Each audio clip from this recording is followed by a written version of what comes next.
한국교회의 선한 사역을 전하는 구티비 글로벌 선교방송단 제1기가 출범했습니다.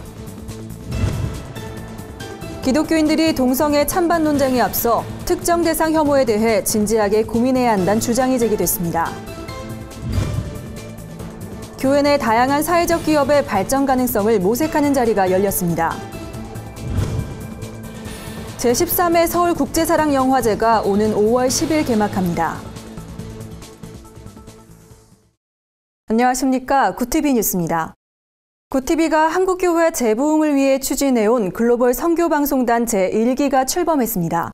1,200여 명의 교회 기자와 선교방송 PD는 앞으로 전국교회와 전 세계 선교지의 좋은 소식을 발굴해 구티비와 뉴스미션을 통해 보도하게 됩니다. 홍희연 기자입니다. 글로벌 선교방송단은 세상의 빛과 소금의 역할을 감당하는 교회들을 발굴하고 이를 세상에 널리 전하는 역할을 합니다. 3월 말까지 진행된 제1기 모집을 통해 목회자, 평신도, 선교사 등 1,200여 명에 달하는 선교방송단이 꾸려졌습니다.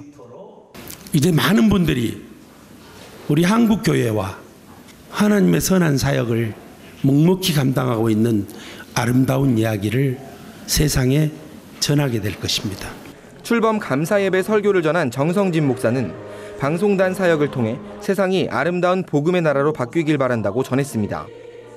우리 모두가 이 시대의 시대적 파수꾼의 사명을 감당하기 위해서 굿TV라고 하는 성로에 올라서서 세상을 바라보며 세상을 향하여 복음을 전하리라 다짐하며 이 자리에 모인 것입니다.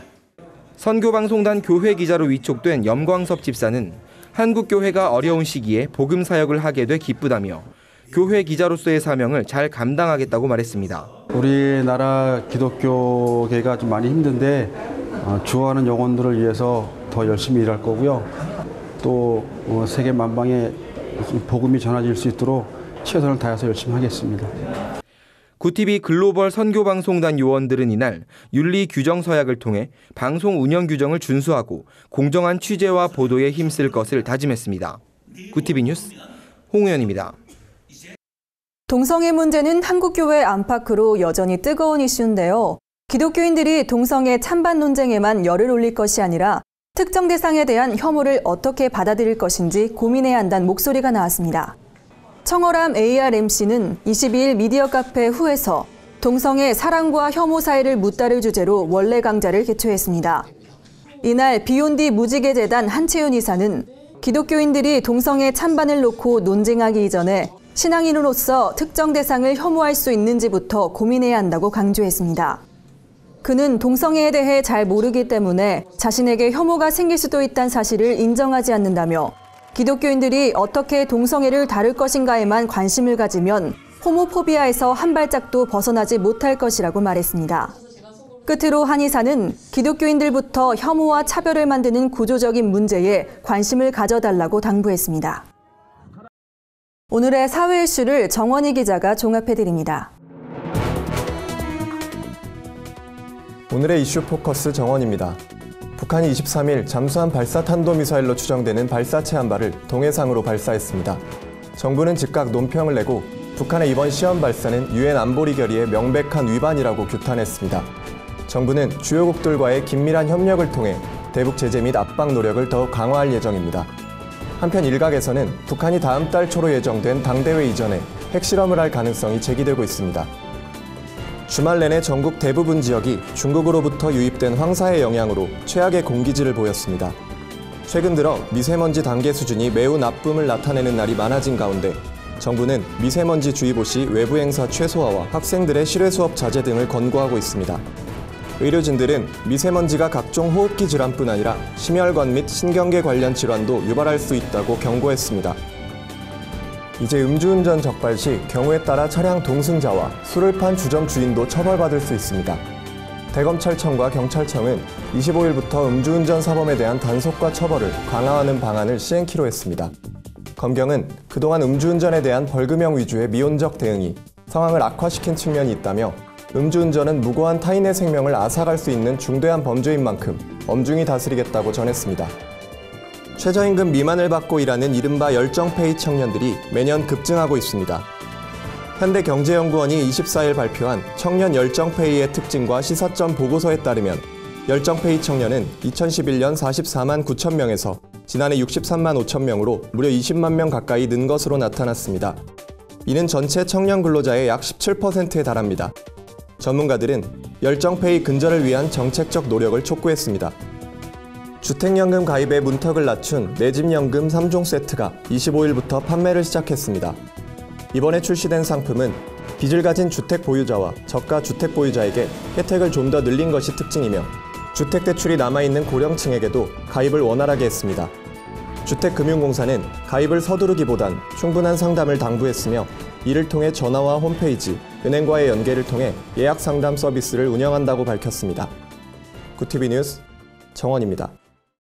최근 사회적 기업에 대한 관심이 높아지면서 교회들 사이에서도 카페와 같은 사회적 기업 운영에 나서는 움직임이 늘고 있습니다.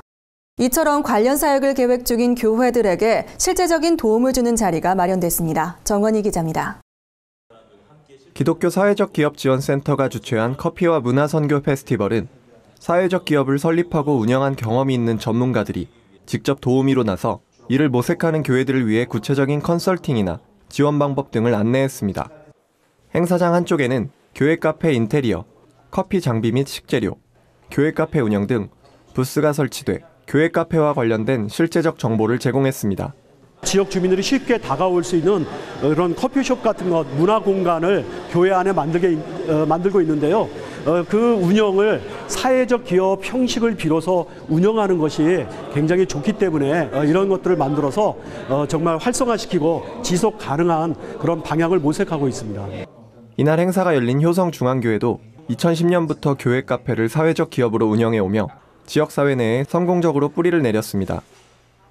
교회 카페는 교회와 지역이 서로 소통할 수 있는 동네 사랑방으로 거듭났습니다. 이곳에서 발생하는 모든 수익금은 지역사회와 국내외 어려운 이웃들을 위한 선교와 나눔에 사용되고 있습니다. 교회는 사역의 핵심 가치로 이익과 사회적 가치를 함께 나누는 소셜 비즈니스, 지역사회를 살리는 커뮤니티 빌딩, 사랑을 나누는 윤리적 착한 소비 운동 등을 지향하고 있다고 밝혔습니다. 이처럼 카페를 통한 문화 선교가 많은 성공 사례를 남기고 있는 것은 사실이지만 단지 유행에 편승하려는 목적으로 출발한 교회 카페는 오히려 지역사회에 피해를 줄 수도 있다는 주장도 제기됐습니다.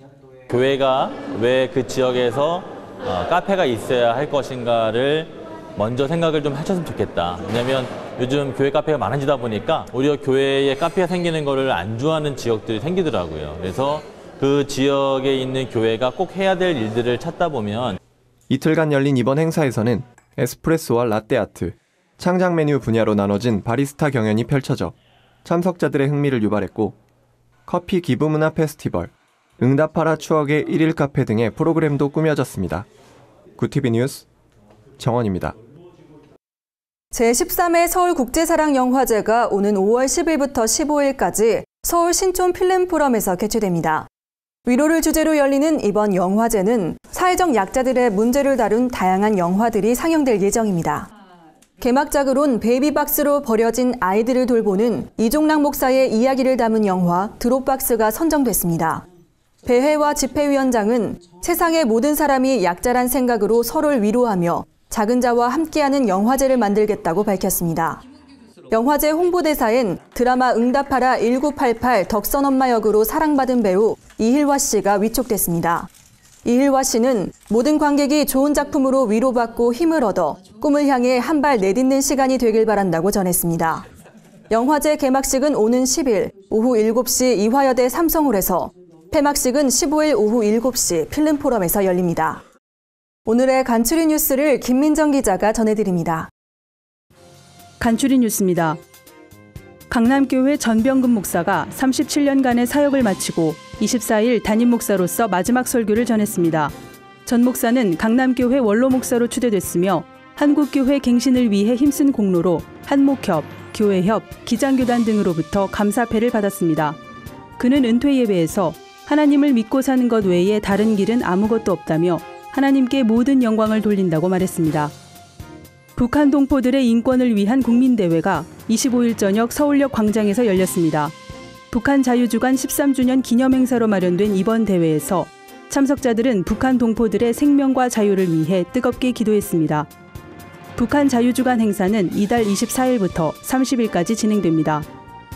국제구호개발 NGO 월드비전이 에콰도르 강진 피해 지역을 대상으로 긴급 구호 활동을 진행 중이라고 밝혔습니다. 한국 월드비전은 1차로 5만 불을 지원하기로 했으며 현장 피해 조사에 따른 대응 계획을 수립한 후 추가로 구호 활동을 지원할 예정입니다. 현대기독연구원이 독일의 신학자 디트리히 보네퍼 순교 71주년을 맞아 5월 한 달간 기념 특강을 진행합니다. 서울신대 김성호 박사가 보네퍼의 역작으로 꼽히는 나를 따르라를 교재로 강의할 예정입니다. 구티비 뉴스 김민정입니다. 이상으로 뉴스를 마칩니다. 구티비 뉴스는 인터넷 신문 뉴스 미션을 통해서도 보실 수 있습니다. 시청해주신 여러분 고맙습니다.